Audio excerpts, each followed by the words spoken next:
donde registramos los hechos de hoy que serán historia mañana. www.radiolajunta.esenvivo.com.ar.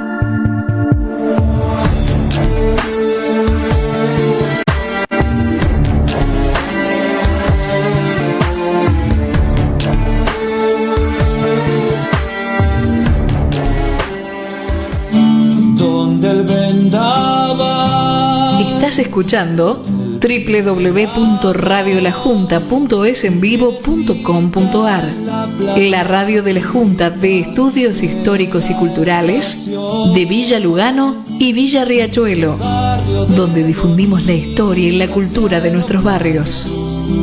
Lugano, postal de paraíso siempre dado. Lugano, casa y monobloc.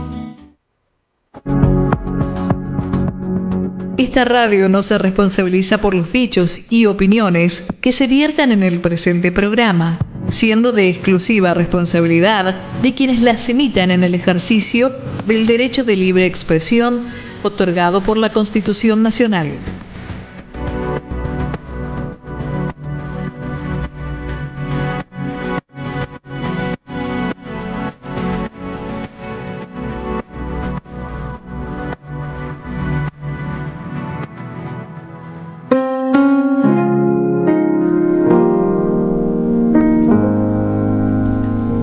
Buenas noches, vecinas, buenas noches, vecinos.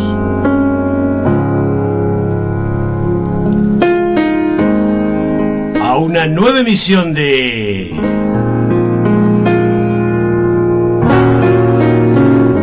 Crónicas del Día a Día. Aquí por www.radiolajunta.esenvivo.com.ar. Hoy miércoles 29 de abril del año 2026, siendo las 19 horas, 1 minuto, por www.radiolajunta.esenvivo.com.ar.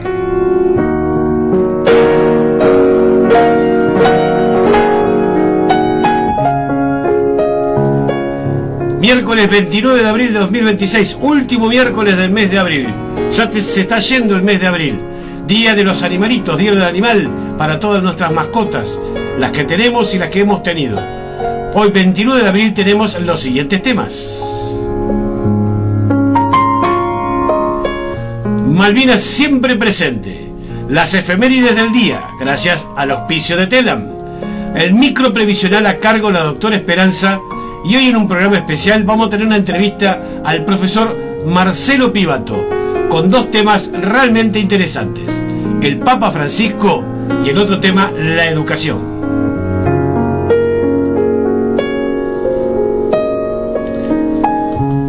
Si vos querés comunicarte con nosotros, lo podés hacer a través de la aplicación de Play Store. Buscás la app Radio La Junta y ahí podés escribirnos y enviarnos mensajes y comentarios, preguntas que vos quieras hacer. Si no, también lo podés hacer a través de la página de Facebook Junta Histórica Lugano Riachuelo, y lo podrás también escribir ahí porque estamos saliendo por las redes. Y si no, nos podés escribir al 11 22 76 71 89. Repito, 11 22 76 71 89.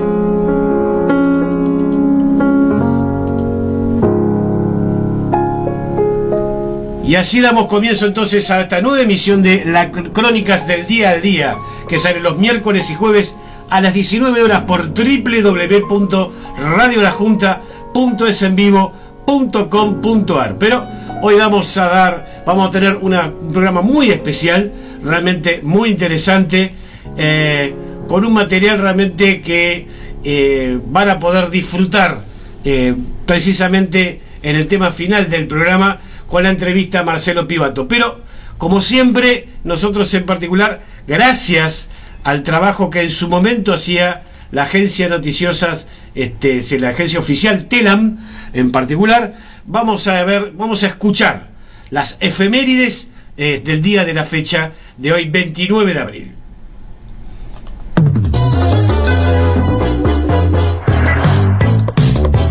en 1936 en Buenos Aires nace Alejandra Pizarnik, una de las poetas más importantes y reconocidas de nuestro país y de toda Latinoamérica.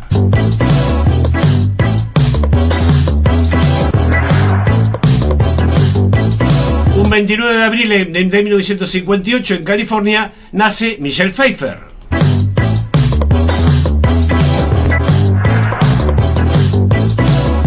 Un 29 de abril de 1968 se estrena en el Teatro Biltmore de Broadway High School Musical.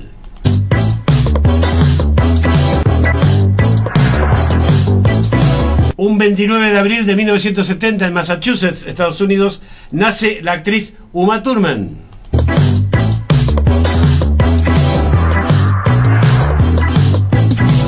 Un 29 de abril de 1973 en Buenos Aires se funda el Sexteto Mayor, el grupo de tango más famoso de nuestro país y el primero de este género musical en ganar un premio Grammy Latino. Que Libertela era integrante, precisamente nuestro vecino Libertela era integrante del Sexteto Mayor. En 1980, un 29 de abril en California, fallece el cineasta inglés Alfred Hitchcock.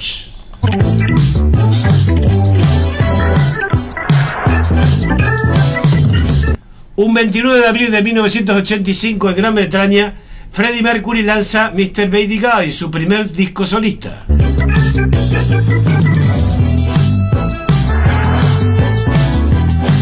Un 29 de abril de 1986 en California se produce el incendio de la biblioteca pública.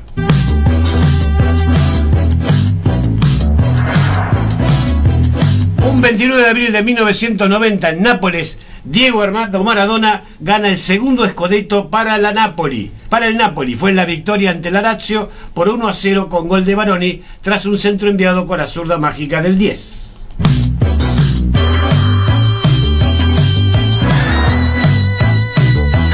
Un 29 de abril de 1992 se inicia la revuelta de Rodney King, uno de los disturbios raciales más violentos de la historia generados a causa de los abusos policiales en los Estados Unidos.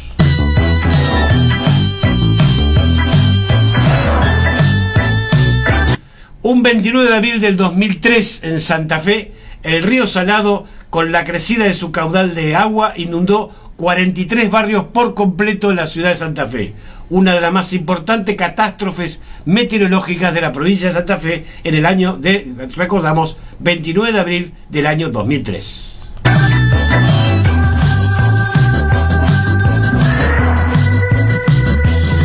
Un 29 de abril del 2014, en Santa Fe, desgraciadamente fallece Norma Pons, actriz y vedette de destacada trayectoria, ganadora de importantes premios, entre ellos un Conex y un Martín Fierro.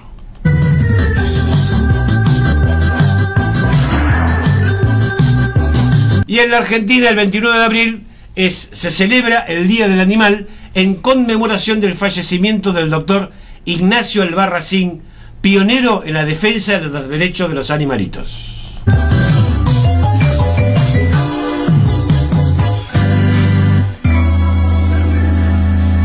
Y damos las gracias siempre a Telam Digital, telam.com.ar, que desgraciadamente ya no lo hace. Ustedes verán que las placas hablan de año 2023, 2022, porque el actual gobierno nacional interrumpió esta producción que decía Telam con las distintas efemérides nacionales e internacionales. Así que es un trabajo realizado por los trabajadores de Telam Digital, de telam.com.ar. Pero bueno, como ya les dijimos, tenemos varios temas para tratar. Mientras tanto, les voy a pasar, mientras esperamos para entrar en lo que es Malvinas siempre presente, vamos a ir con algunos avisos para compartir con los vecinos. Primero y principal, no es una buena noticia, pero hay que darla.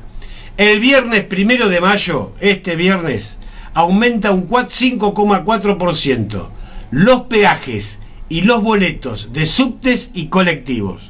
Después le llama la atención cómo es que aumenta, no sé, por qué no baja tanto la inflación.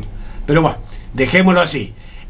A partir del viernes próximo, 1 de mayo, ya saben, aumentan los peajes y los boletos de subtes y colectivos un 5,4%.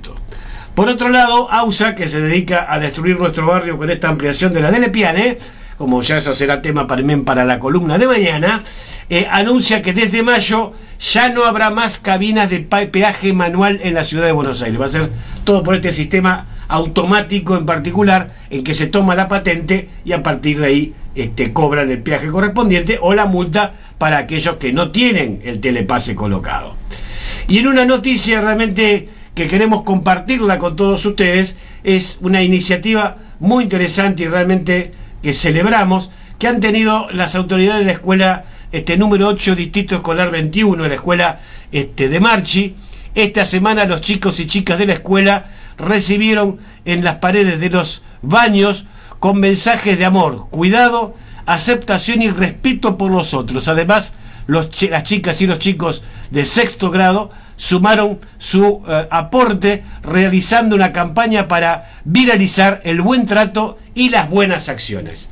Muy bueno el cartel que han puesto en los baños: nunca dejes de lado a alguien, por ejemplo, y me parece que es una actitud propositiva para contrarrestar las feas noticias que hemos tenido en estas últimas semanas, y me parece que esto es una forma de empezar a concientizarnos entre todos, pero especialmente tenemos que concientizarnos nosotros los padres, los adultos, y también las autoridades como corresponde, eso desde ya. Así que felicitaciones a la escuela de Marchi, la escuela número 8, Distrito Escolar 21, por esta iniciativa que esperemos que se repita en varios establecimientos educativos en particular. En la Junta, mientras tanto, te recuerdo que podés anotarte a los distintos talleres que se realizan en la Junta. Por ejemplo, en la Academia Luminare, las clases de violín, aprendé haciendo música desde el comienzo. Esto es en Aquino 5995, con el profesor Walter Conte. Tenés que llamar al 11 59 12 0929. 11 59 12 0929. Los menores de edad tienen que concurrir con presencia de un adulto. También tienes clases de italiano. Aprende italiano desde cero. Descubrir la belleza de la lengua y la cultura italiana de forma simple y descontracturada. Vocabulario básico, conversaciones cotidianas, expresiones coloquiales, gramática inicial. Esto se hace en la Junta de Estudios Históricos, en Aquino 5995, y podés contactarte con la profe al 11 22 51 64 10. 11 22 51 64 10. Y en uno de los nuevos talleres que empezaron este año, tenemos el taller de dibujo y pintura para todas las edades, los lunes, desde las 17:30, a cargo del artista luganense, la profesora Marta Aguilera, acá en Aquino 5995. Las inscripciones tenés que escribir al 11 23 70 40 82. 11 23 70 40 82. También tenés curso de computación para adultos con o sin conocimiento previo. Aprenden entorno de Windows, Word y Excel básico. Dudas y consultas, comunicate al profe Ezequiel al teléfono 11 66 07 40 69. 11 66 07 40 69. También tenés clases de inglés para niños y jóvenes, apoyo escolar, adultos con deseos de aprender el idioma inglés. Tenés que comunicarte con la profe Estela al 11 22 79 96 78. 11 27 99 96 78. En otro nuevo curso nuevo taller que tenemos en la Casa de la Junta, el taller de guitarra inicial para niños, que es gratuito en el primer cuatrimestre. Si tenés entre 8 y 13 años, te gusta la música y la guitarra, el profe, el gran Nelson Fistolera, te ofrece la oportunidad de participar de un taller de nivel inicial durante un cuatrimestre en forma gratuita. Después, lo que cada uno quiera seguir, podrá seguir hacia adelante. Entonces venite a partir del los jueves, de 17:30 a 18 horas, a la Casa de la Junta, Aquino 5995, y hacé las consultas al 11 64 63 27 93. 11 64 63 27 93. Y para repasar y que tengan presente lo que es la grilla de los programas que tenemos acá en la Junta, en el Radio La Junta, precisamente tenemos martes a las 19:30 horas, tenemos Gotita de Espiritualidad, a cargo de Claudio Domínguez en su conducción. Los miércoles y los jueves a las 19 horas, Crónicas del Día al Día, los 2 días, con la conducción de quien les habla, Alberto de Marinis. Los jueves, un programa muy lindo y especial todos los jueves, a las 19:30 horas, Peregrinos de Esperanza, con la conducción de María Beatriz Esperanza y Pablo Vital. Y los sábados, a las 9:30 de la mañana, a las 9:30 horas, el programa estrella a insignia de la Junta de Estudios Históricos, que es Latidos Radiales, sábados a las 9:30 de la mañana.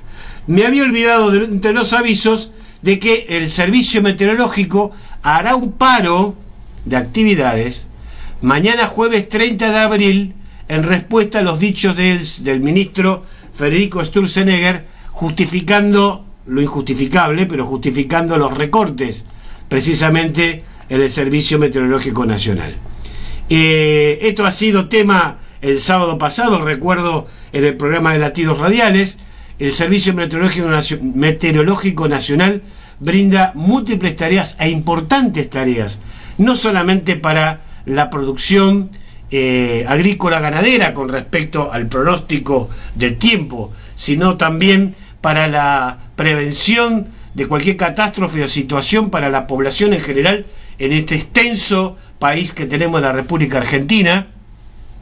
Y también brinda un servicio esencial también para todos los aeropuertos. Precisamente en la ley ómnibus que estableció y en la ley laboral, o la reforma a la ley laboral, el servicio meteorológico es uno de los servicios que son esenciales. Con lo cual, señora Sturzenegger, no se entiende los recortes que quiere hacer. Si es esencial, ¿por qué desarmarlo? Lo mismo está pasando con el INTI, pero bueno, la historia dará su veredicto y tendrá usted que dar cuentas en particular, porque usted juró que el Dios y la patria me lo demanden. Bueno, veremos cómo termina todo esto, porque realmente es muy triste y lamentable que estemos desarmando. Si bien hay que controlar el tema del gasto público, y estoy de acuerdo con usted, señor Sturzenegger, y con el presidente de la Nación, el señor Milei, lo que no estoy muy de acuerdo son con los términos altisonantes que tienen para comunicarse. Mañana en la columna vamos a hablar con lo que sucede en el tema de la relación del presidente de la Nación con el periodismo, una serie de cosas, bueno, que vamos a meditarlos todos juntos.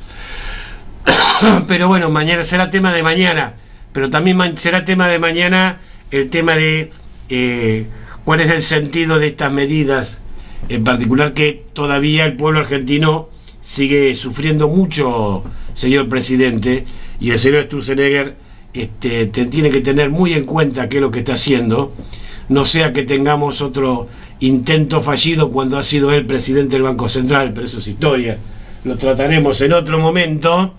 Pero uno tiene que controlar el gasto público, y eso es real. Por eso es importante que se investigue en profundidad y con las responsabilidades e imputaciones de todos los involucrados, por ejemplo, en la causa Andis, por ejemplo. Por eso es importante que se investigue y llegue a una resolución específica, no después de 10, 14 años, la justicia, por ejemplo, en las causas que tiene el actual jefe de gabinete, el señor Adorni. Es muy importante eso, porque en definitiva los gastos que se están realizando son gastos que salen de los fondos públicos, ¿sí? O como el renunciado, porque lo echaron, secretario de Infraestructura, que fue miembro de AUSA, pero eso mañana lo vamos a entrar con más detalle, que también apareció, siendo funcionario público y siendo funcionario en AUSA, terminó con 2 sociedades en los Estados Unidos y 7 propiedades. Realmente un empresario exitoso, como alguna vez alguien dijo, soy una abogada exitosa. Bien, también me parece bárbaro, pero es sensacional. A mí me parece que el recorte tiene que venir por ahí y no a costa de la seguridad, de la educación, de la salud de los argentinos, ¿sí? Y especialmente los más vulnerables, como son las niñas, niños, adolescentes y los ancianos mayores, los jubilados. Pero bueno, esperemos de que esto no repercuta, que haya una meditación profunda por parte de las autoridades, especialmente el señor Sturzenegger, teniendo en cuenta la importancia que tiene el Servicio Meteorológico Nacional. Pero volvemos a las columnas que corresponden, como hemos anunciado, en este caso Malvinas siempre presente, y los invito a escuchar el siguiente video, cómo se transmite Malvinas a nuestras generaciones. Que escuchemos. Hola, seguramente vos no habías nacido y es probable que tus padres tampoco hubieran nacido, pero igualmente esta historia te toca de cerca. El 2 de abril de 1982 la dictadura de Leopoldo Fortunato Galtieri dio inicio a la llamada Operación Rosario, que buscaba recuperar las Islas Malvinas después de una larga ocupación por parte del Imperio Británico. La Guerra de Malvinas se extendió hasta el 14 de junio de 1982, cuando las fuerzas militares argentinas debieron rendirse. Desde entonces, las islas están bajo control del Reino Unido, como estuvieron antes. A 40 años del conflicto armado que marcó a varias generaciones argentinas, ¿cómo se hace para sostener la memoria? ¿Cómo se piensa la propia identidad después de una guerra? ¿Cómo se hace para transmitir el sentimiento sobre Malvinas a los más jóvenes? Hoy te lo cuento. Malvinas, 40 años. Las Islas Malvinas están ubicadas en el mar argentino a unos 600 kilómetros de la costa patagónica. Está compuesta por dos islas principales, Soledad y Gran Malvina, y unos 200 islotes más pequeños. En 1765 fueron ocupadas por el Virreinato del Río de la Plata. Durante la década del 1820, las autoridades argentinas tomaron posesión empleando el mismo principio que constituyó la nación argentina. El 10 de junio de 1829 se nombró a Luis Bernet como gobernador de las islas. En los años siguientes, Malvinas fue adquiriendo una vida cada vez más activa. Su población llegó a tener cerca de 200 habitantes permanentes. Pese a la legislación vigente, en la zona costera había loberos que violaban las disposiciones gubernamentales. Bernet estaba dispuesto a hacer cumplir la legislación argentina y, en ejercicio de sus funciones, decidió apresar a 3 embarcaciones norteamericanas por cazar lobos marinos sin autorización. Pero el gobierno de Luis Bernet duró menos de lo esperado. El 3 de enero de 1833, las Malvinas fueron usurpadas por una corbeta británica. Bernet fue expulsado de las islas y las fuerzas imperiales se quedarían largos años. Argentina reclamaría también siempre su soberanía sobre el archipiélago.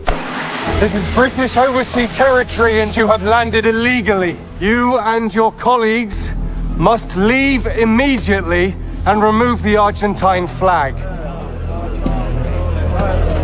Ustedes son los ilegales. ¡Viva la Argentina! Remove mortales el grito sagrado. Libertad, libertad, libertad. Todo iba a cambiar en 1982. Si quieren venir, que vengan, les presentaremos batalla. Ya sabemos cómo fue la historia. Los combatientes argentinos eran jóvenes que en su gran mayoría no tenían la formación militar necesaria para enfrentar a un enemigo tan poderoso. El saldo fue de 650 combatientes muertos durante la guerra y se estima que hay una cantidad similar que se quitaron la vida una vez terminado el conflicto. En total participaron más de 23.000 argentinos. Ese es el número aproximado de personas que actualmente reciben una pensión vitalicia por parte del Estado por su condición de veteranos. En el combate tomado con contacto con el mismo enemigo, pongo de manifiesto la voluntad, la iniciativa, el heroísmo de nuestros soldados, puesto que las condiciones climáticas de ese día no eran aptas, ¿no es cierto?, para llevarlas a cabo. Hagamos cuenta, la mayoría de los soldados que fueron a las Islas Malvinas tenían alrededor de 18 años. Hoy, 40 años después, están rondando los 60, digamos. Muchos de ellos son no solamente padres, sino ya abuelos. Pero ¿cómo es ser nieto de un combatiente de Malvinas? Estamos acostumbrados a vivir con la historia de Malvinas, de mi mamá, Silvia Barrera,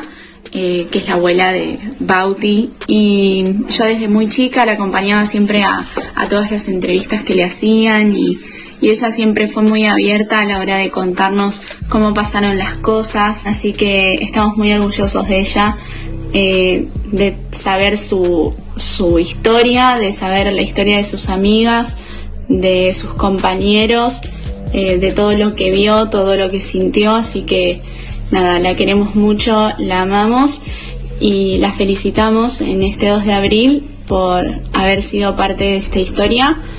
Te queremos.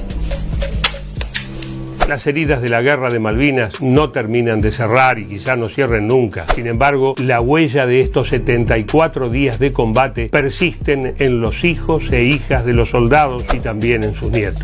Estoy feliz porque hoy puedo contarle a mis amigos y maestros que mi abuelo Edgar Saimandi fue a la guerra de Malvinas, donde tuvo que pasar por muchas cosas, pero gracias a Dios volvió sano y salvo. Mojema, la abuela me llama Chávez. El abuelito Dani, claro. El abuelito Dani y vive en Argentina. Claro.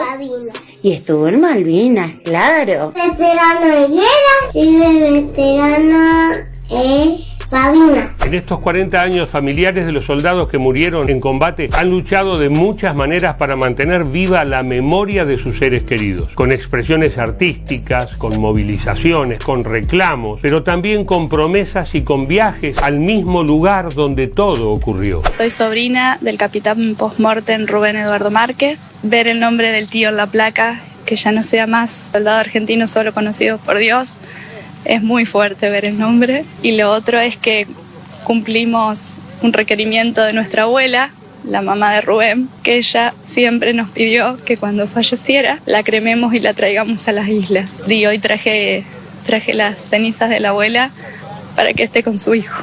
Es indudable que para no olvidar los sucesos de la guerra de Malvinas es necesario que la memoria se traslade de generación en generación. Es necesario que vos, que estás mirando esto, sepas qué pasó. Que el horror de la guerra y los delirios de Galtieri y sus cómplices no tapen las historias escondidas detrás. Historias de soldados que lucharon por su país y que en muchos casos dieron su vida. ¿Cuántos años tenés? ¿Cómo te va? 13 años de Campo Verde. Se acercó en forma imprevista aquí donde están todos los veteranos de guerra de Malvinas y pediste autógrafo a cada uno de ellos. Claro, es que son un orgullo. ¿Cómo nació esta idea tuya de venir hoy acá? Es que tengo física y vi que estaban acá reunidos todos y vine a verlo. Tengo un orgullo, nunca lo pude ver, así que... ¿Te emociona estar con los veteranos? Claro.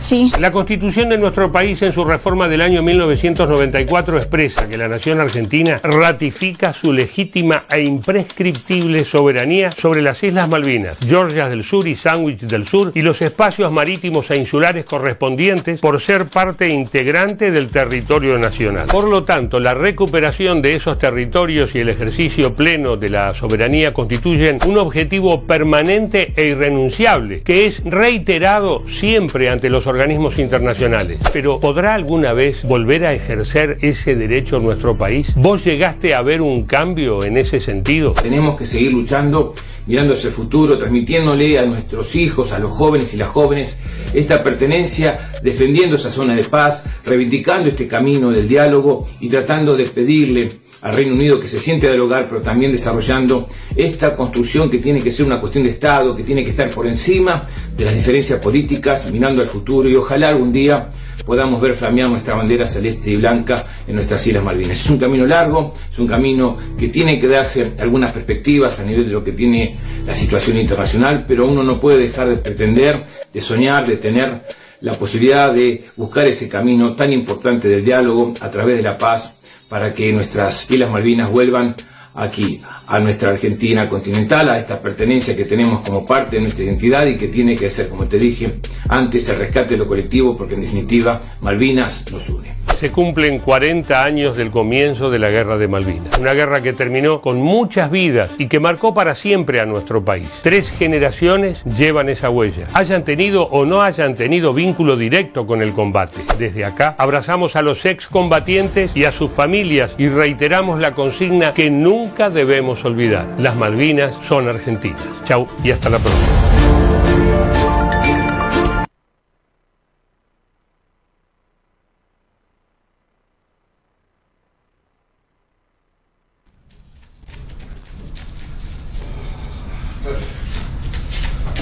Bueno, en minutos más ya vamos a tener la presencia de la doctora Esperanza para tener el micro previsional acá en Crónicas del Día al Día. Fue un video interesante de cómo los chicos, hijos y nietos de excombatientes van difundiendo lo que significa la causa Malvinas para que no quede en el olvido, que como siempre sostenemos, lo peor que puede suceder precisamente con los excombatientes, el peor dolor que le podemos producir es producirse precisamente el olvido. Así que bueno, siempre va a estar presente Malvinas, siempre presente en nuestro programa de Crónica del Día a Día de miércoles y jueves. Los pasos así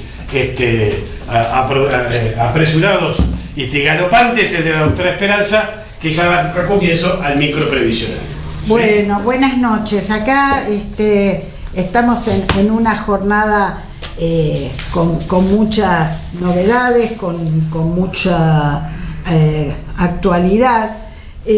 Habíamos tomado la semana pasada todo el tema relativo a las obras sociales, la obra social del PAMI, cómo funciona el sistema, la posibilidad de hacer una elección cada año, el cambio de obra social, cómo conviven las obras sociales y las prepagas, y todo esto en medio de un entorno donde todavía no se resuelve el tema de la cobertura para discapacitados, que es todo un mundo y toda una dificultad. Voy a poner unos títulos porque mi idea hoy era compartirles algunos formularios de cómo se gestionan los beneficios, por ejemplo, para un discapacitado, cómo gestionar un CUT, que es el Certificado Único de Discapacidad, todos temas que son beneficios a nivel nacional, pero que tienen particularidades de localía, porque la ciudad de Buenos Aires tiene su sistema de cómo acceder al CUT, y cada provincia tiene también su página y su formato.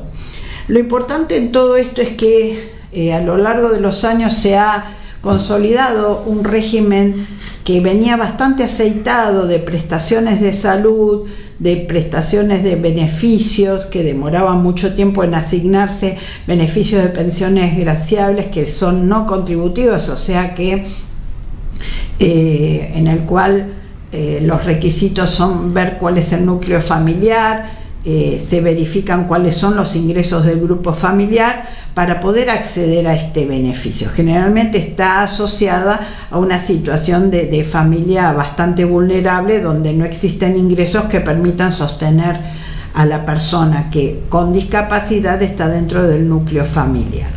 Pero con las prestaciones que se daban, y acá bueno, antes existía el PROFE, ahora es otra la obra social, que es Integrar Salud, si no me equivoco, se venían facilitando a través de los prestadores y con mucha buena voluntad de todas las partes la contención de lo que es la atención de una persona con discapacidad, cuyos elementos sustanciales para una vida digna no son solamente que pueda recibir la medicación, sino que pueda tener una continuidad en cuanto a las personas que se vinculan con él en la prestación de kinesiología, de traslado.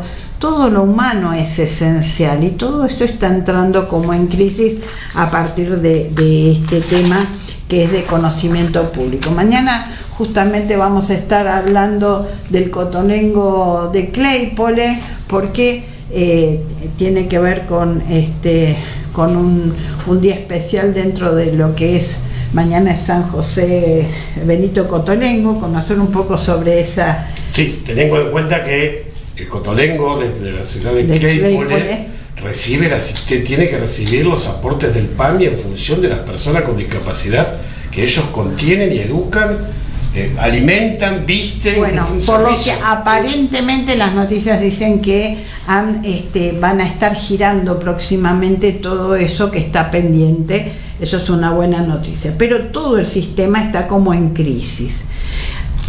Dejando de lado esto y comprometiéndome la semana que viene a explicar un poco más en detalle cómo es el sistema, cómo se puede acceder en qué páginas tienen que entrar y cómo pedir los turnos y demás, que lo vamos a ver en detalle la semana próxima.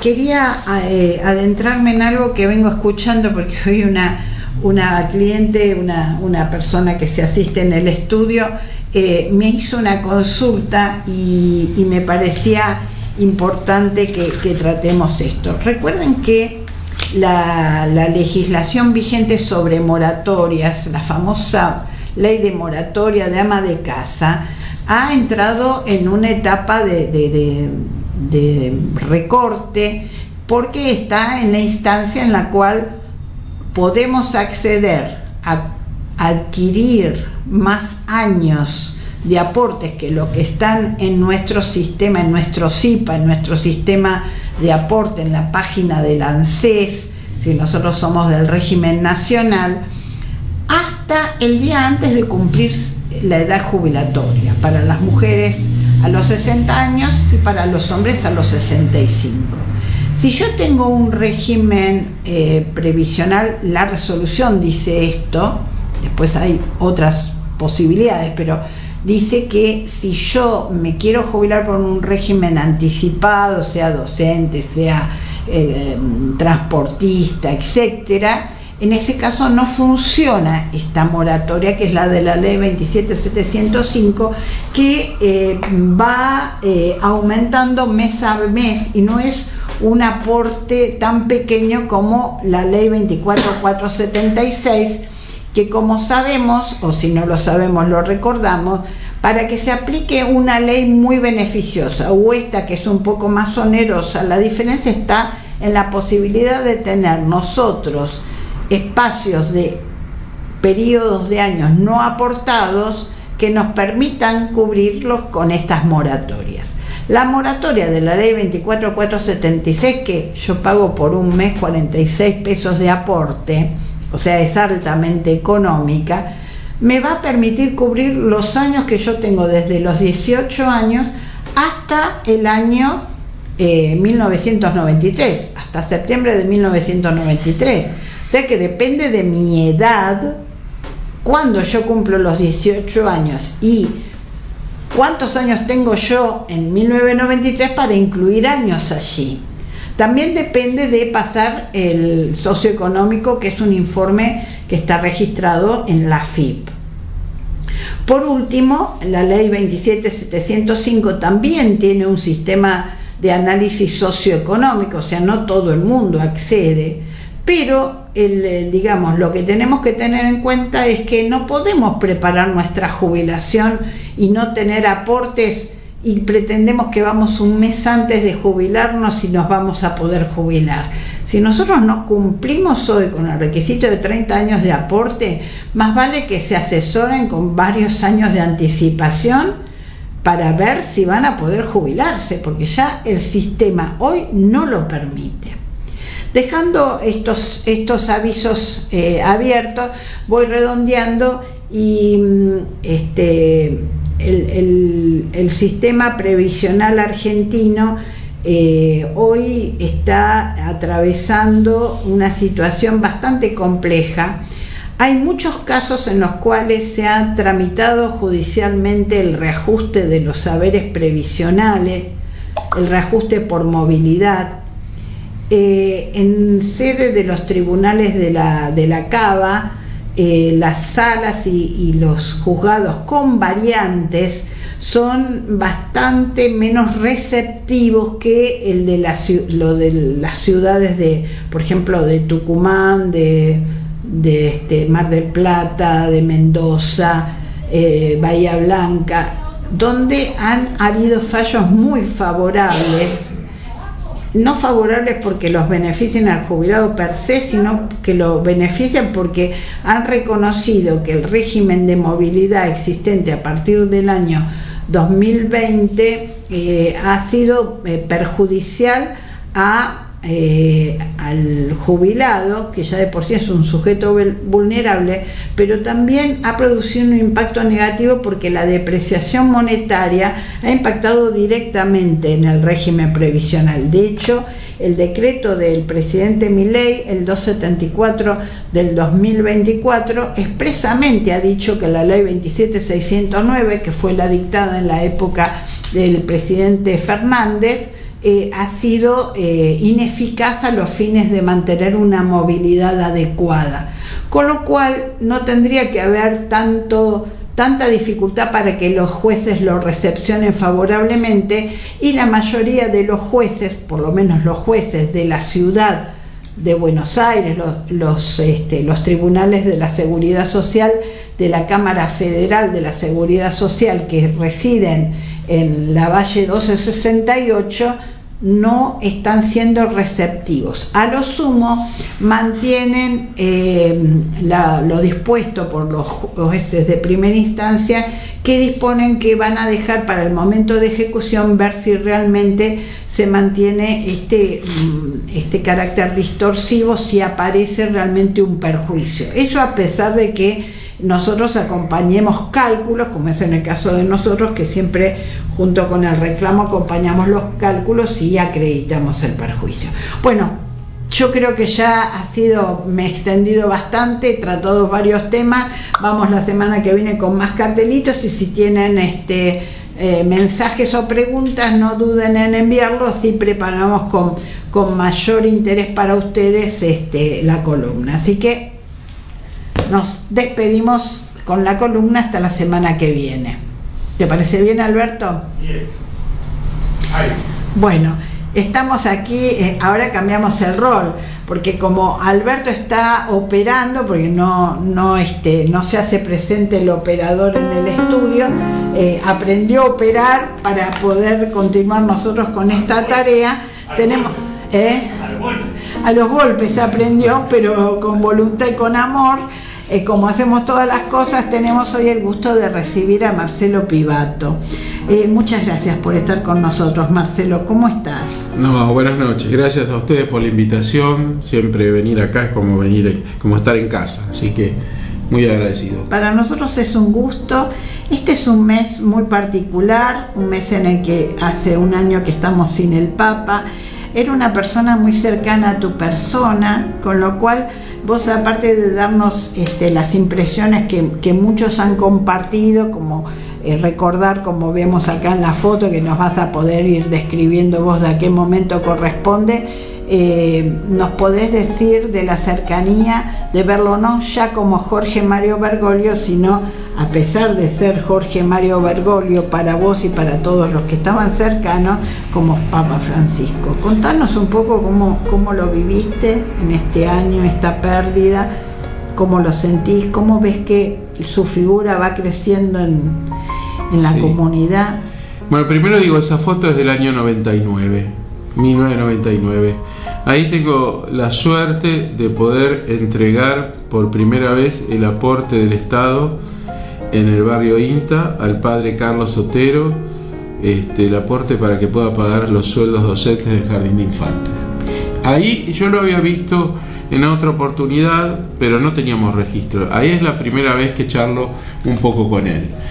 Esa es que quería aclarar la foto. Lo del año, mira, Beatriz, en lo personal para mí fue un miembro de la familia cercano que se fue y que lleva un tiempo, como todo ser que uno quiere, superar el duelo, pero da la casualidad que con pocos meses de diferencia se muere mi mamá y él, que tenía la misma edad, y que cada vez que tuvimos la oportunidad de que estuvo mi mamá, mi suegra con él en Roma, a que siempre me mandaba cuando en los mails saludos para las abuelas, siempre hacían esa chanza que tenían la misma edad, así que se fueron los dos con 88 años.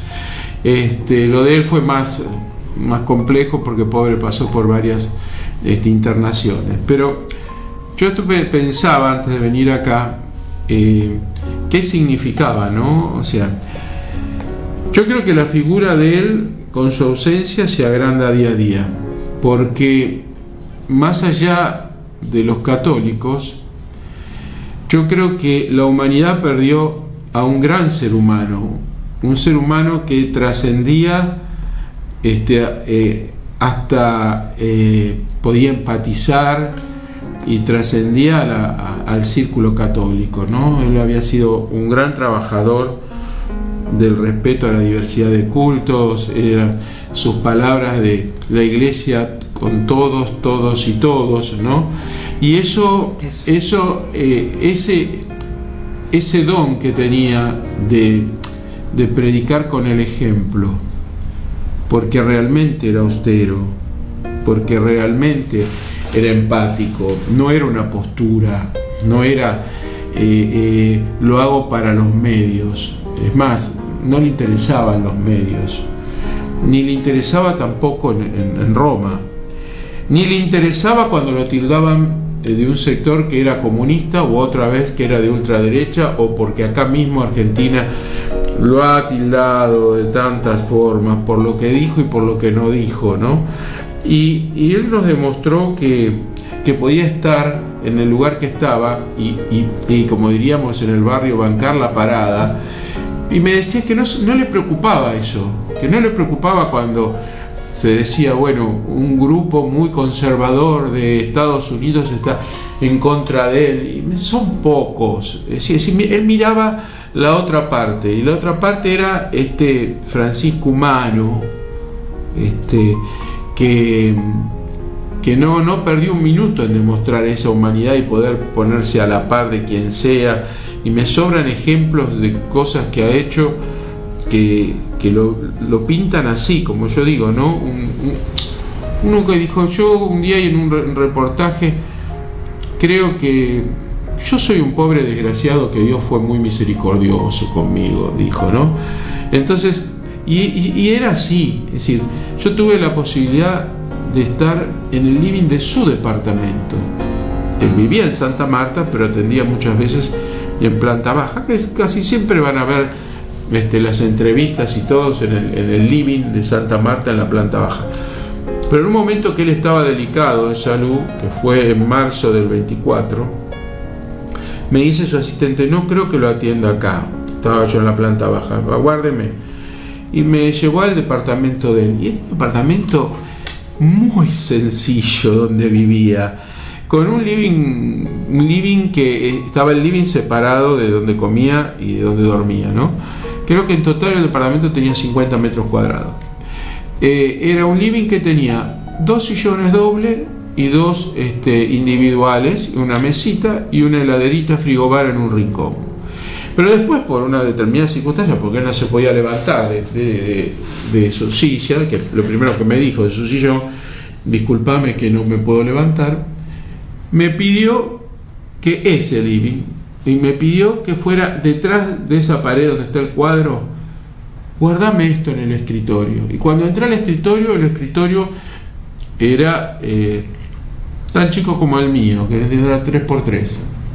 Y ahí era donde todos los días con un teléfono llamaba, escribía los mails. ¿Cómo hacía para poder estar? Porque a veces, viste, uno piensa en tanta gente y decís, hoy no la pude llamar, mañana. Y él llamaba todos los días a todo el mundo. Últimamente llamaba todos los días a un párroco en la Franja de Gaza.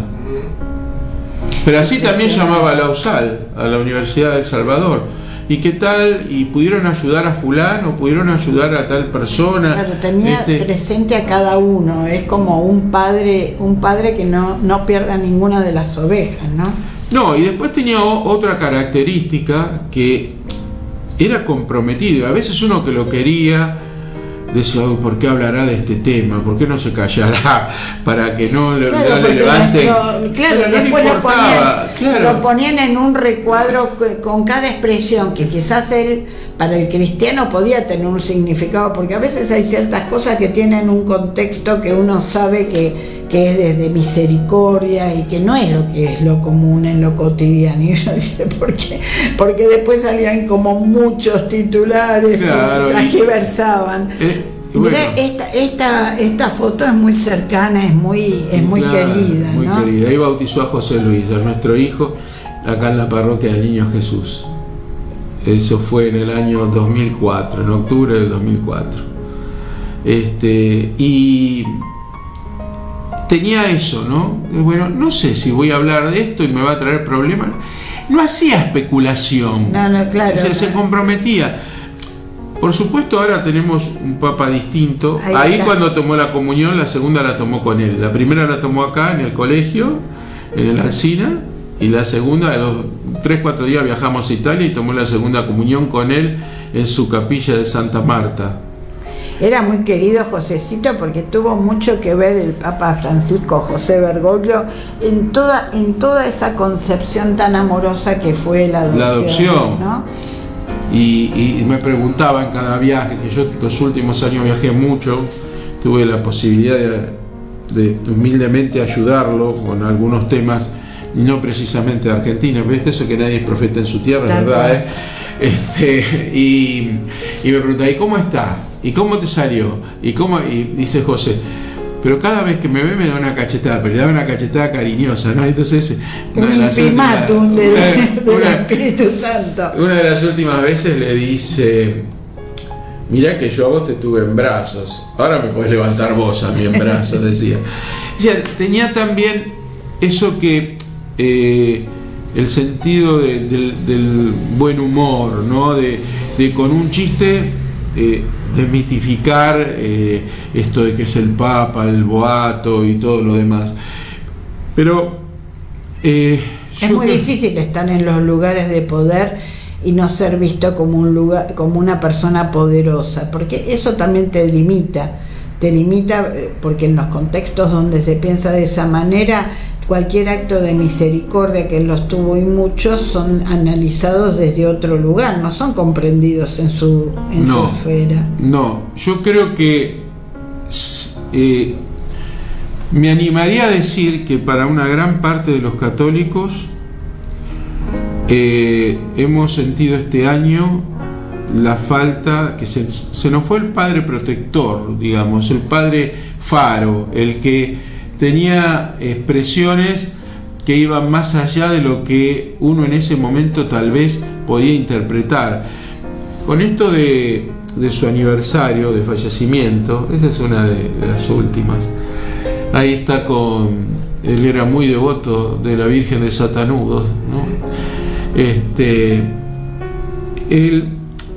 Yo veía que él se iba apagando, ¿no? Pero que la seguía luchando y no se quejaba de las dolencias.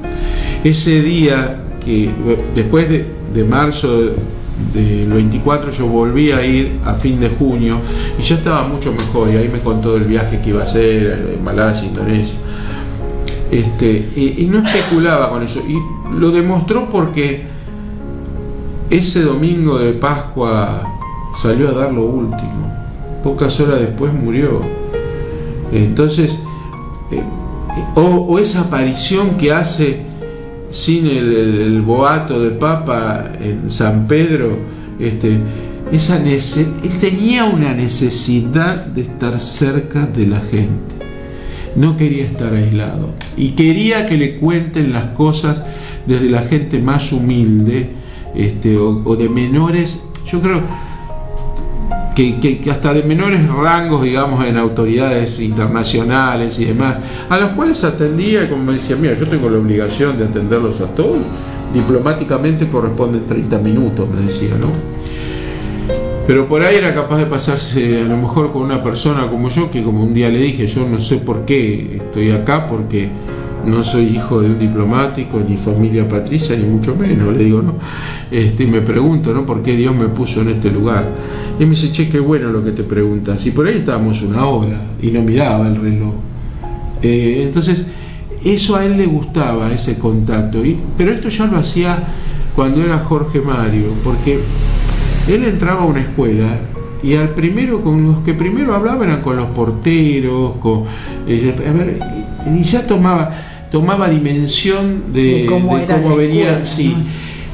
Y una cosa que varias veces yo lo vi, en algunas lo charlé con él, en algunas incluso charlándolo con cierta decepción, me contó él, ¿no?, de entrevistas con determinados, digamos, personajes de la política, ¿no?, que él me decía, mira, yo con fulano de tal me reuní y creí que hablábamos de corazón a corazón.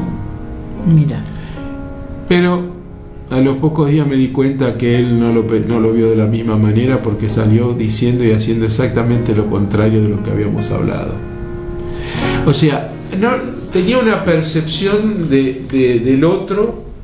Igual eso en el ámbito de la política, o sea, es que uno que se mueve como vecino lo percibe, porque hay muy linda gente dentro de la política, porque es gente como todo, claro, pero vos lo ves que es como parecería ser que hay como una práctica en la cual como que fuera una condición o un no sé, un sallo propio del político, que esta doble imagen, esta doble visión, esta doble vida, soy sensible, soy humano, pero después me pongo el traje político y tengo que actuar conforme lo que me pide el grupo de pertenencia. Bueno, yo esto fíjate que en él hace exactamente lo contrario, y paga costos por eso, tal cual, por no ser políticamente correcto. Claro. Hablando de políticamente correcto y de te llevo para después, al final, al cierre, haces un pensamiento final de despedida de Jorge Amelio, que lo vamos a ir dimensionando a lo largo de los años, nos va a ir pareciendo... se van a ir conociendo muchas más cosas. Tal cual.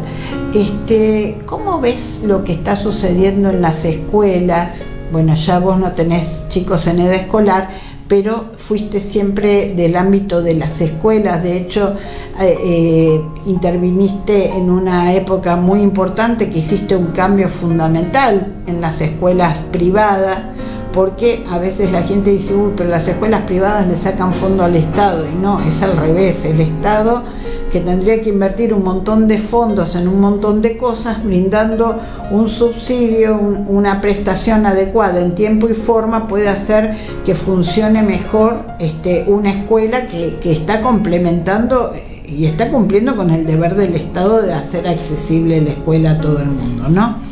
Pero sí, ahí me detendría en esto.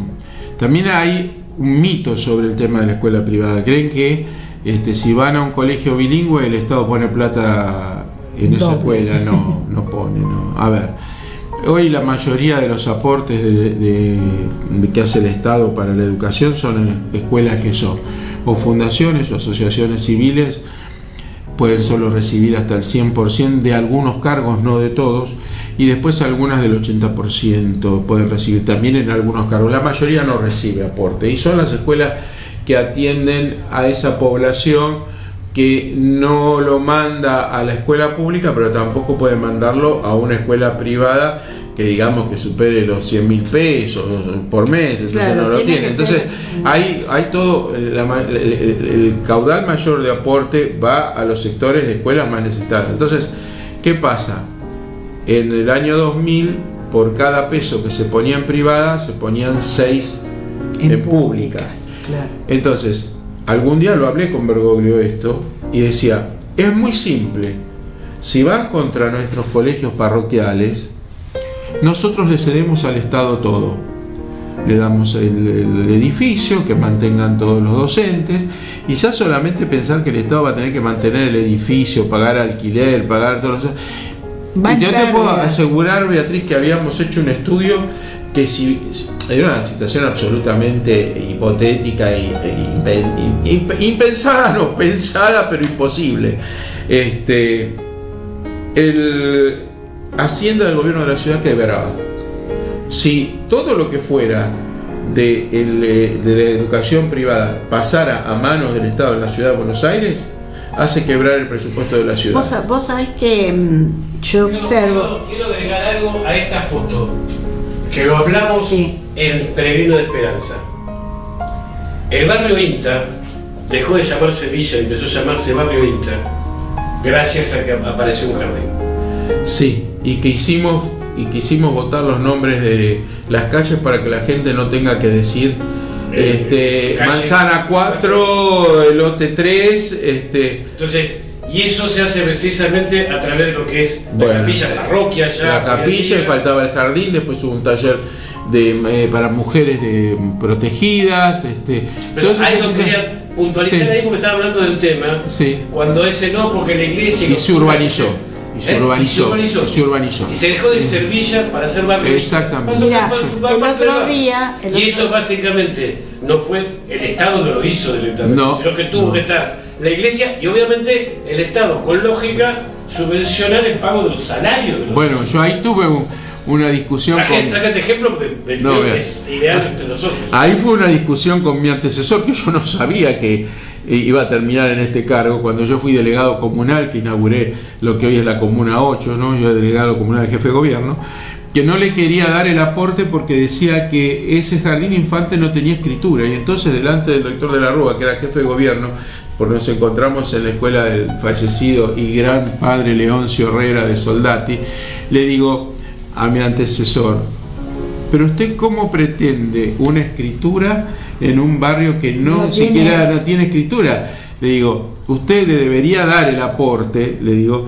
simplemente con una tenencia que le hiciera el gobierno, en ese entonces era la Subsecretaría de Vivienda, y lo acompañé al padre Carlos a tener la tenencia. Carlos Otero. Sacamos la tenencia, yo estaba en el cargo de acá de la comuna, y de pronto paso a privada y el primer expediente que me llega al escritorio era el aporte para el jardín. Pero bueno, volviendo a lo que vos me decías de lo que vemos en esto de violencia en las escuelas, y más que violencia, ¿no?, los hechos que ya son puntuales. Es difícil atarlo a una sola causa. Esto es de múltiples causas. Uno puede decir, hay una sociedad más violenta que se manifiesta cuando se puso el semáforo en verde y a los 2 segundos te están tocando bocina porque piensan que te quedaste a dormir la siesta ahí. Hay una falta de autoridad. Esa violencia también con la ansiedad, ¿no?, que es un mal de este tiempo. Tal vez también, todos los aparatos, todo el contexto tiene que ser ya. Y eso a veces hace que la persona pierda noción de... Sí, y que además es bueno la espera, el pensar, ¿no? Porque a veces uno dice, estoy aburrido, dicen los chicos. Bueno, pero mirá que el aburrimiento no es malo, tenés que pensar, usarlo para pensar. Entonces vos tenés, por un lado, una sociedad más violenta. Por otro lado, ¿qué tenés? Yo realmente creo que hoy no podría estar como directivo de un colegio, porque hay una sociedad, una parte de la sociedad que no acompaña, y no acompaña las buenas acciones, no acompaña la verdad, acompaña lo que en ese momento necesita. Y si en ese momento necesita ir y decirle cualquier barbaridad a la maestra, porque la falta de respeto arranca cuando los padres no respetan al docente, cuando el directivo no respeta al docente, cuando al directivo no se lo respeta desde los padres, pero también cuando no se lo respeta de sus autoridades ministeriales. Entonces, ahí hay un lazo roto que dice, ¿cómo me paro ante esto? ¿No? Entonces, bueno, sumado a eso, tampoco vamos a dejar de lado los estimulantes que a veces se suelen utilizar ciertos jóvenes. Entonces eso también que los hace sacar y estimulantes que pueden ir, te digo, a lo mejor de 2 latas de cerveza a lo peor, porque yo conozco que a veces para salir con una chica o hablar con una chica necesitan tomarse 2 o 3 latitas de cerveza para encarar una situación que en nuestra época por ahí, no digo que era del cabeceo, porque mi mamá era la que cabeceaba para sacar a bailar, pero teníamos otra forma. Pero que había otros digamos, otras insinuaciones previas que ayudaban a no ser tan explícito y rechazado. Entonces, todo eso se forma un cóctel que yo creo que la casa, la familia, que es el último refugio donde vos podés marcar pautas, también está en un franco deterioro. Entonces, cuando ya las cosas se empiezan a tomar como normales, cuando hay agresión en la casa, cuando el arma pasa a ser un elemento más de tu casa, como tuvieras un televisor, y eso no es loco pensar. Yo en el año 2000 tuve un episodio en una escuela parroquial que un chico vino con una granada y dijo: yo sí quiero explotar la granada. Y ese chico realmente tenía una granada, se la había sacado al padre que era gendarme y la llevó al colegio. Entonces ya empezaba a verse muy a lo lejos, pero se empezaba a ver. Ahora ya van directamente, o sea, ya lo que nos asustaba de Estados Unidos cuando mataron ahí no sé, me acuerdo qué estado fue que entró y mató. Ahora, yo también digo, ¿no? ¿Cuántos tipos de agresiones tenemos hoy en la escuela sin que sea el arma? Porque el bullying es terrible. ¿Y cómo responde el chico que tuvo bullying? ¿Cómo responde? Bullying? Vos sabés que el otro día... ¿Y qué hacen los directivos? ¿Y qué? El otro día una docente... Tuve una entrevista con 4 o 5 ítems en particular que varias gente en el Facebook comentó. Esta violencia en las escuelas, lo que pasó en San Lorenzo, en San Lorenzo de Santa Fe. En Santa Fe. Yo lo escuché especialmente al párroco que había asumido en febrero, era nuevito, y tuvo este baile en la comunidad. Y en la entrevista que tuvimos con una vecina, con Bárbara, que es mamá y docente, si tiene la mamá de una criatura de primario, pero docente de secundario, medio, sí, de educación media, ahí de observación básicamente hay 5 situaciones en particular. El chico que sufre el bullying, la nena o el nene que produce el bullying. Sí, claro. Los papás y la mamá que mi hijo no es. Sí, sí. Los que les gusta y se divierten con la situación filmando en directo lo que está pasando sin intervenir. Sí. Y los que directamente hacen oídos sordos, hacen como los monitos, se tapan las orejas, se tapan los ojos. No quieren saber nada. No quieren saber nada. Es decir, la omisión, que es lo que decía ahora, es peor todavía. Porque es como esconder la tierra, la suciedad debajo de la alfombra. Y cada vez va a ser peor. Entonces, tenemos que en vez de ir a lo represivo, bueno, seamos constructivos. Atajemos la causa, que es un poco lo que estabas hablando vos. Por eso digo, es múltiple causa. Y otra que te cuento, que ha pasado con mi hijo en el colegio.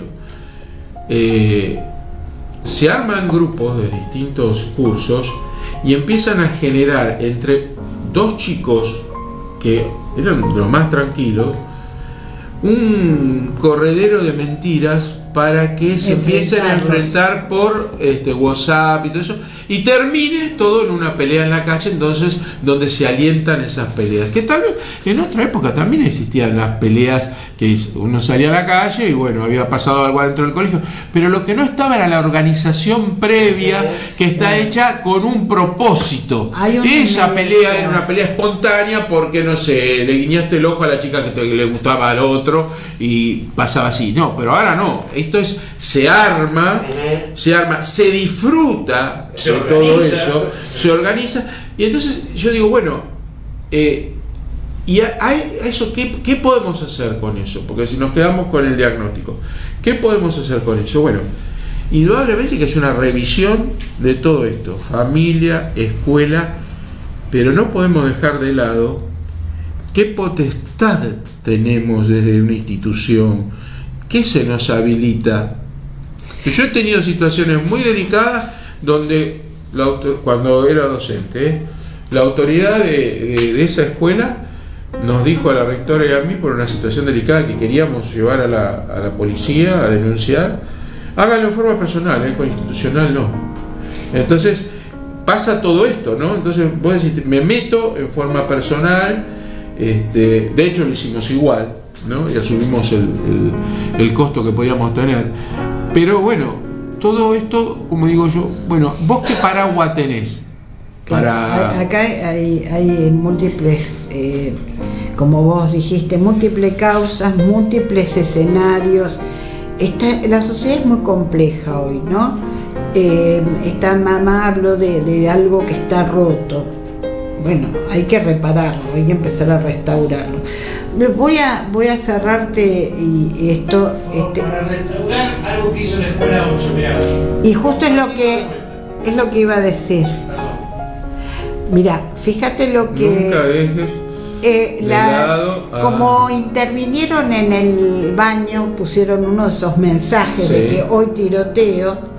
Entonces se ve que trabajaron en comunidad, trabajaron con las maestras, con los docentes, con los alumnos y con las madres y los padres que asistieron a las reuniones, y evidentemente han trabajado y decidieron intervenir el baño con carteles positivos. Entonces digamos que de un hecho negativo encontraron una raíz para poder calar hondo en esa misma imagen que fue negativa y destructiva y rota, que rompe, empezar a reparar, y reparan de esta manera. Pero vos fijate, ¿no? Hubo una conciencia colectiva ahí. Exactamente. Entonces, ¿qué pasa cuando no, a mí con ese tema no me vengas como institución? O al padre que dice, no, yo a esa reunión no voy, ¿para qué voy a ir? Que van a decir siempre lo mismo. O entonces, cuando hay conciencia colectiva, cuando hay también sentido de la gravedad, de, mira, si no lo hacemos, yo siempre digo esto, ¿no? La peor respuesta es la no respuesta. Exacto. Entonces, cuando vos dejás un espacio vacío, alguien lo va a ocupar. Tal cual. Y cuando alguien no ocupa el lugar de la coordinación, del tomar la responsabilidad, de no negar, porque a veces tapar, negar son todas cuestiones negativas que no pueden darse en un ámbito organizado, institucional, porque tarde o temprano eso vuelve. Bueno, pero ahí también yo digo que hay que volver a recomponer la autoridad. Claro. Y con esto no me estoy poniendo la gorra policial, estoy diciendo, la familia tiene que recomponer la autoridad.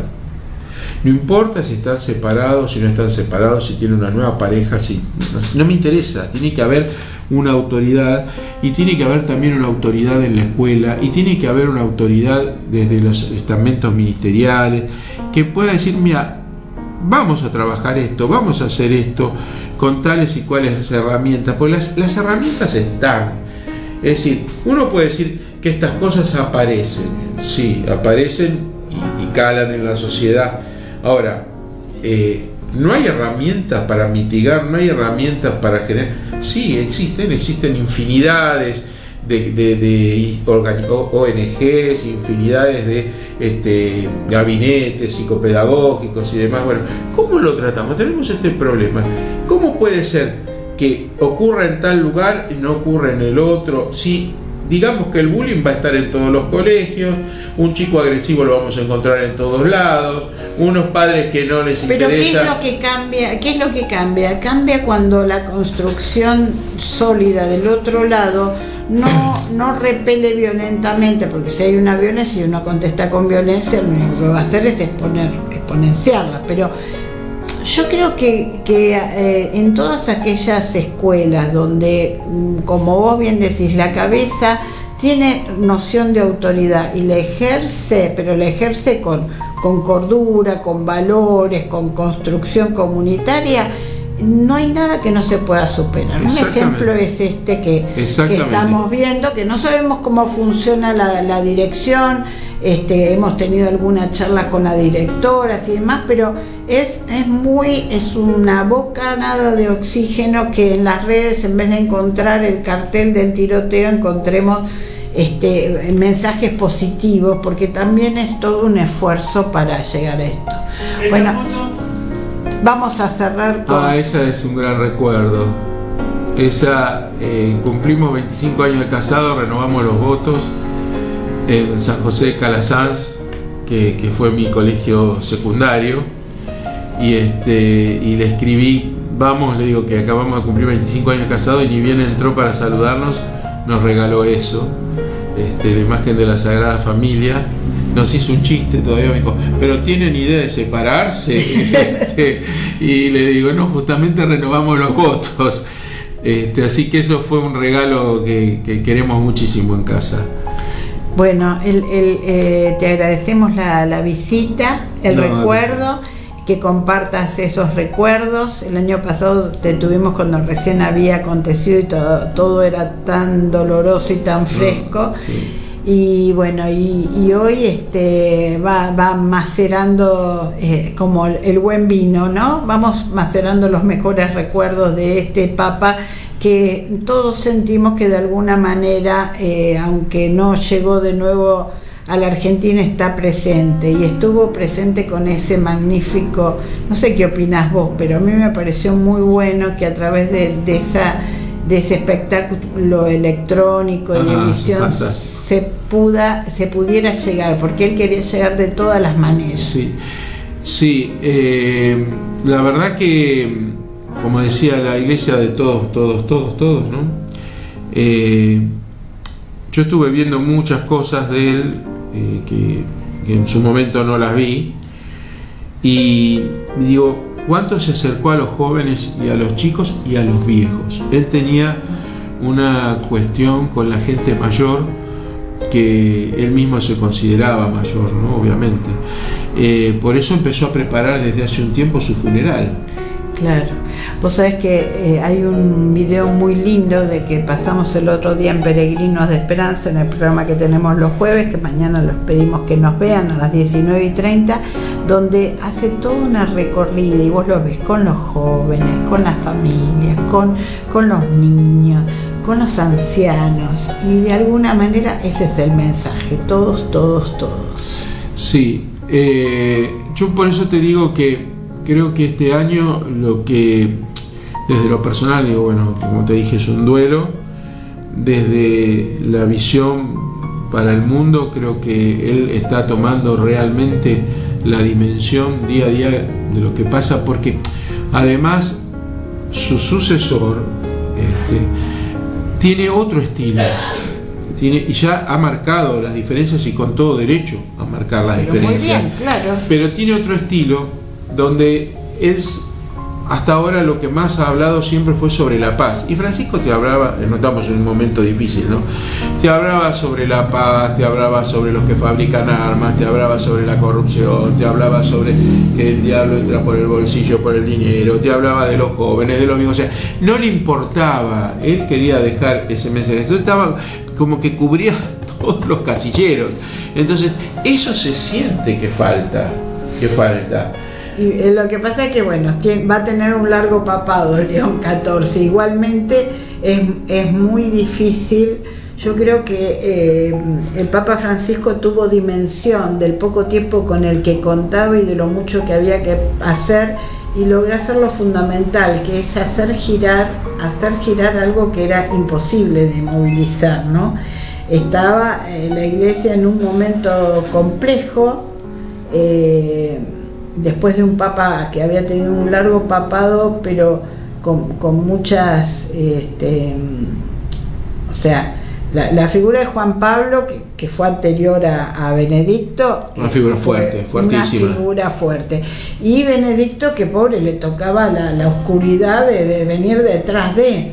Entonces, y con una materia, un estudioso, Benedicto un estudioso. Y un grande en el sentido de decir no puedo más.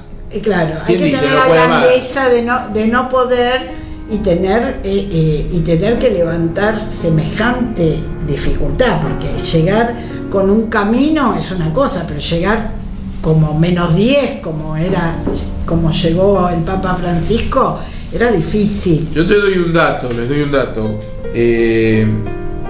Yo fui muchas veces de turista y tuve la suerte, y después 9 viajes estuve cuando fue Papa, él 9 veces lo vi. En uno de los viajes que voy, que era Benedicto el Papa, esos chiringuitos que venden souvenirs alrededor de la plaza, yo voy a comprar algo y había muy poco de Benedicto, todo era de Juan Pablo II. Entonces llaveros, medallas. Entonces digo, pero qué poco, le digo, el Papa Benedicto tiene. Me dice, sí, dice, lo que pasa, dice que el Papa Juan Pablo II,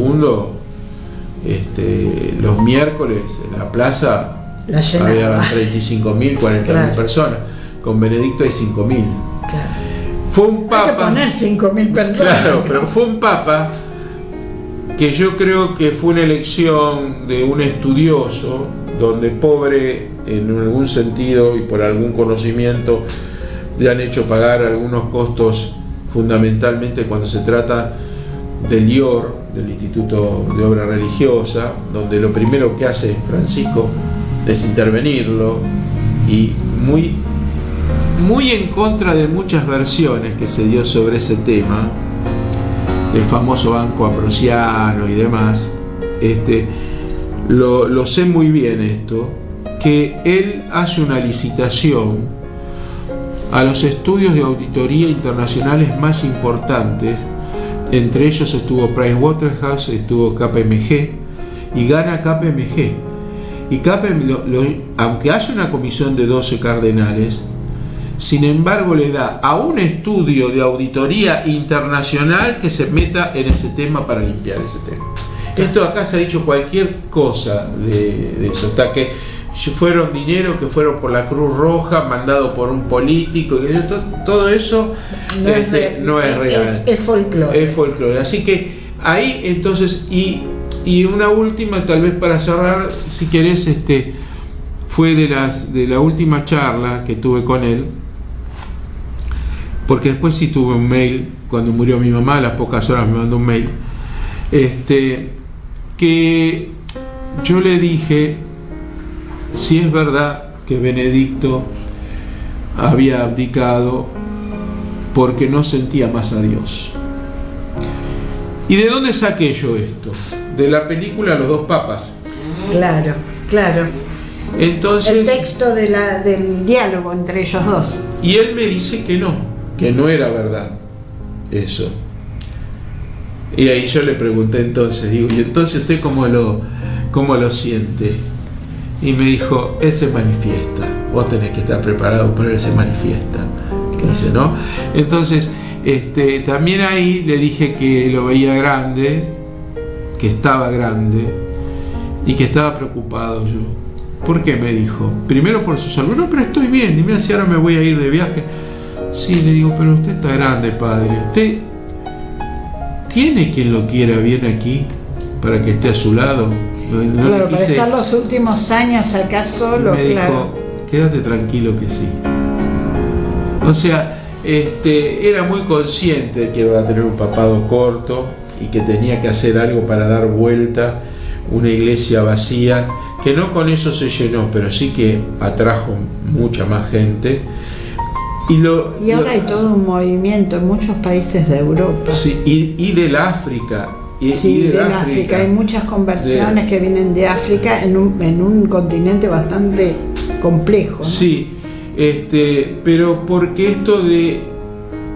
Fíjate que la vez que dijo, si no es católico y es una buena persona, ¿quiénes somos nosotros, no? Es decir, hace unos días, no sé si lo llegaron a ver, un video, no recuerdo en qué lugar de Italia él está, y hay un montón de chicos, y después están los padres, ¿no? Y un chiquito en la primera fila lloraba, ¿lo viste eso? Claro, él creía que su papá no iba a ir al cielo. Porque era agnóstico. Claro. Pero el papá había bautizado a los 4 hijos. Y allí entonces, ¿quiénes somos? Se ha bautizado a sus 4 hijos. O sea, es decir, eso te hablaba de la amplitud que él tenía para ver la misericordia, para estar cerca del otro. Por eso creo que es un vacío muy... No quiero ir en detrimento del actual Papa, pero quiero decir que ha dejado un vacío tan grande, Francisco, tan grande, que pobre León le va a costar muchísimo poder llegar. Pero ¿no? pienso que bueno, que es una etapa que vamos a tener que transitar, y ojalá que sea profundamente productiva, porque el mundo necesita tener una conversión. Fíjate que el Papa se va en medio de un año jubilar, que se lo deja, digamos, como ya armadito totalmente. Así que yo creo que... Y con el sínodo casi terminado también. Exacto. El de obispos. Y con el sínodo, y como una línea trazada como para poder encontrar cómo seguir.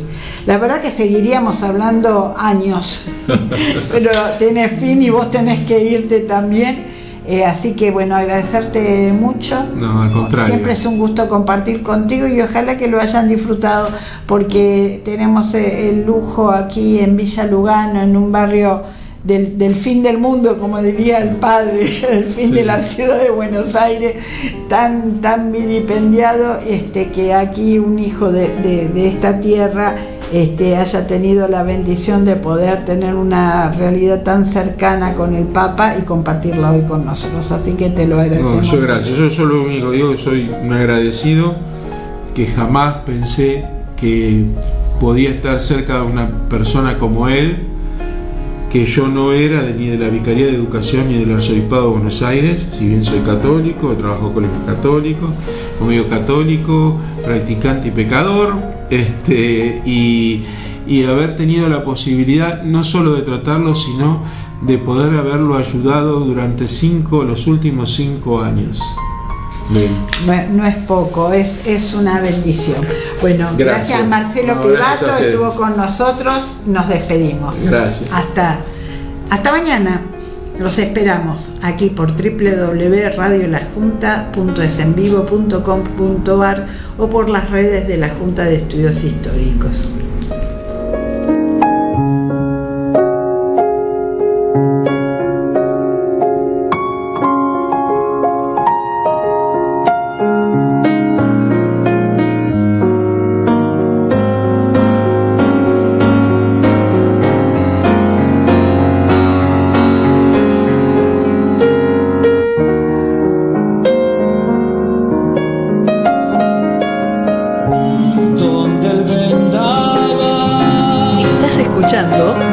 www.radiolajunta.esenvivo.com.ar, la radio de la Junta de Estudios Históricos y Culturales de Villa Lugano y Villa Riachuelo, donde difundimos la historia y la cultura de nuestros barrios.